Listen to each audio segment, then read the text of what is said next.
Hello दोस्तों, मैं Vishwakarma boy सुनाने जा रहा हूं आपको एक और डरावनी कहानी।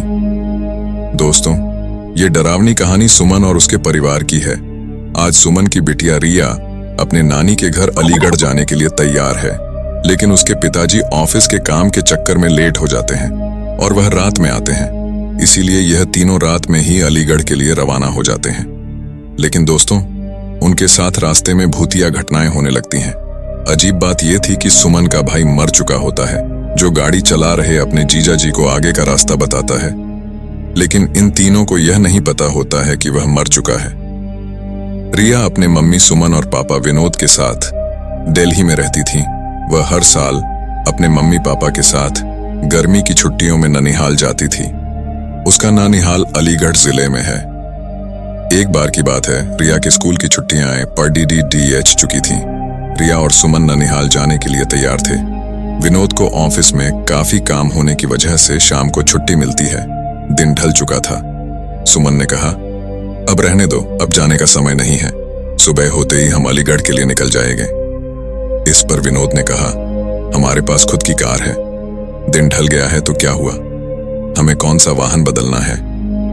रिया भी जिद करने लगी, मम्मा अभी चलो ना, मुझे अभी नानी के घर जाना है। रिया और विनोद के बहुत जिद करने पर सुमन जाने के लिए तैयार तो हो गई थी, लेकिन अंदर ही अंदर ना जाने क्यों उसका मन घबरा रहा था। अब रात हो चुकी थी और इन लोगों की गाड़ी सड़क पर चले जा रही थी। रात की वजह से सड़क पर वाहनों का आना जाना कम हो गया था।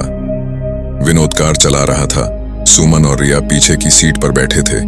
जिस गांव में उन्हें जाना था वह गांव अलीगढ़ से करीब 20 किलोमीटर आगे था। वह अलीगढ़ पहुंच चुके थे। आगे का रास्ता कच्चा और सुनसान था। वहां कोई आता जाता भी नहीं दिख रहा था। गाड़ी अब कच्चे रास्ते पर चले जा रही थी। थोड़ी ही दूर चलने पर गाड़ी अचानक रुक गई। रिया ने पापा से कहा, पापा क्या हुआ, गाड़ी बंद कैसे हो गई।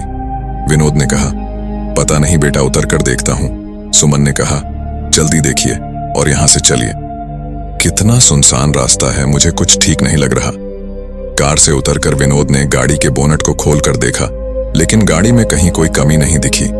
वह कार के अंदर आकर बैठ गया और कुछ सोचने लगा। तभी सुमन ने कहा, क्या हुआ, चलिए ना।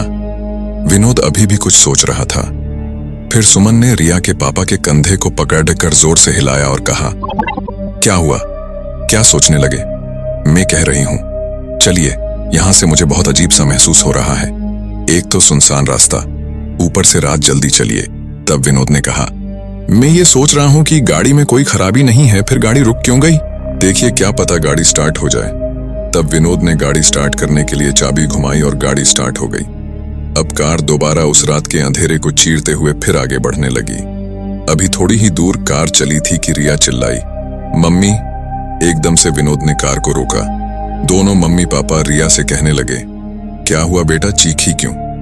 इस पर रिया ने कहा, पापा मुझे ऐसा लगा जैसे हमारी कार के नीचे एक आदमी और औरत आ गए हैं। विनोद ने कहा, नहीं बेटा, ऐसा कुछ नहीं है। अगर वह औरत आदमी हमारी कार के नीचे आ जाते तो हमें भी तो पता चलता, और वैसे भी रात बहुत हो गई है। मुझे नहीं लगता ऐसे में इस रास्ते पर हमारे अलावा कोई और होगा।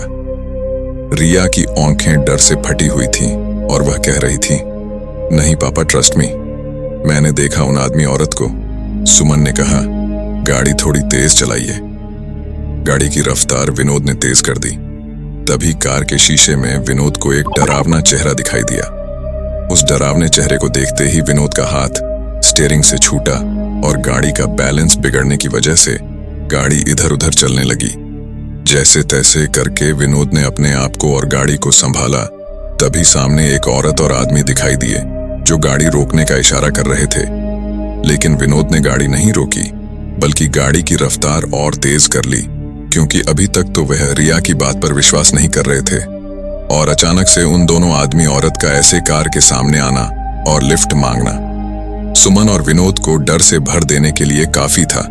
विनोद तो पसीने से लथपथ गाड़ी को अंधाधुंध रफ्तार में भगाए जा रहा था।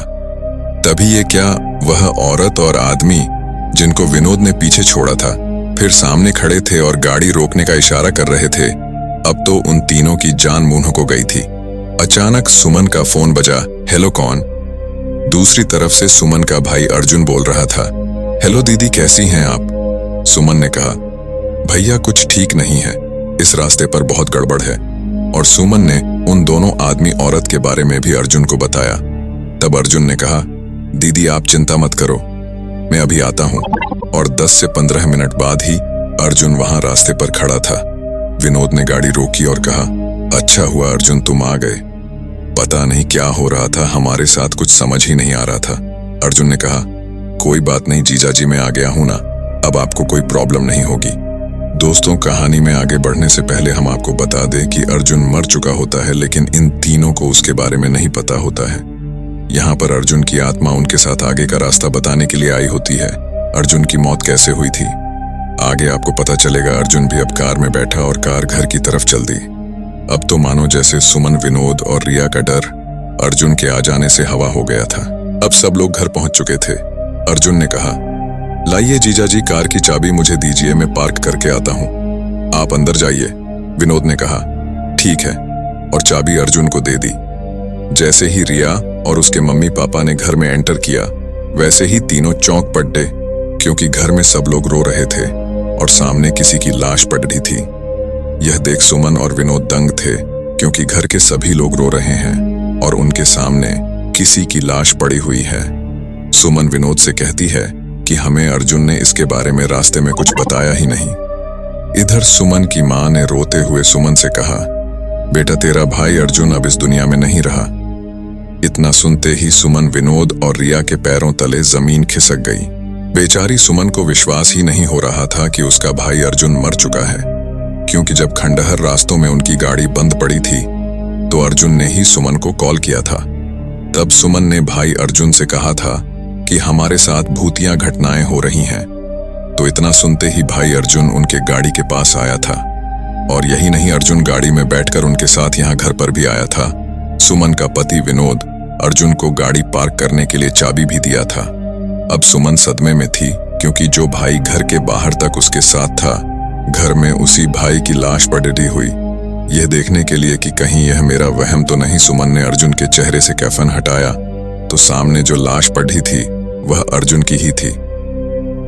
अब अर्जुन की लाश को देखकर सुमन फूट फूट कर रोने लग जाती है। इधर विनोद को विश्वास ही नहीं हो रहा था कि अर्जुन मर चुका है।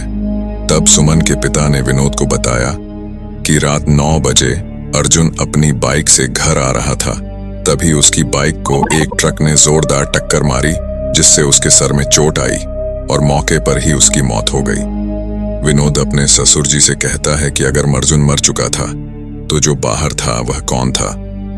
ससुर जी कहते हैं कि शायद तुम लोगों का भ्रम होगा, क्योंकि जिस रास्ते से तुम लोग आ रहे थे उसी रास्ते पर अर्जुन की मौके पर ही मौत हुई थी। दोस्तों, कभी कभी ऐसा होता है कि हमारे अपने हमसे दूर जाने के बाद भी किसी न किसी वजह से जुड़े रह जाते हैं। दोस्तों, ये कहानी यहीं पर समाप्त हो जाती है और आपसे रिक्वेस्ट है कि हमारे मेहनत के लिए वीडियो को लाइक करके सब्सक्राइब जरूर करिए।